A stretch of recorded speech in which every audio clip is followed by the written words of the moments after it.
10 ရက်နေ့မင်္ဂလာတရားတော်8ပါးရှင်လုကာခရစ်ဝင်ကျမ်းအခန်းကြီး6အခန်းငယ်19မှ23အထိ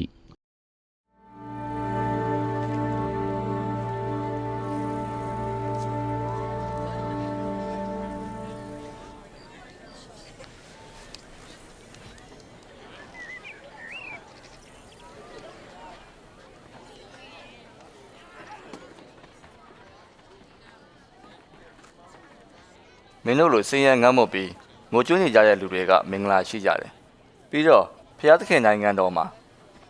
ဖျားသခင်ရဲ့နိုင်ငံသားဖြစ်ခွင့်လည်းရကြလိမ့်မယ်။မင်းတို့ကငါးလူတွေဆိုတော့ကဲရဲ့ချုံချတာမုန်းတာနှိပ်စက်တာတွေခံရမယ့်အချိန်ရောက်လာလိမ့်မယ်။အဲ့ဒီအချိန်ရောက်ရင်စိတ်မပြတ်နဲ့ဝမ်းမြောက်ကြပါ။အဲ့ဒါဆိုရင်ဖျားသခင်ပေးမဲ့ကောင်းကြီးမင်းတို့ခံစားရလိမ့်မယ်။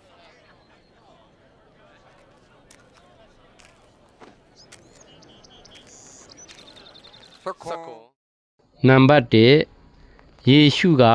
မြည်သည့်အရာကိုတန်ဖိုးထားပြီးဆုချသည်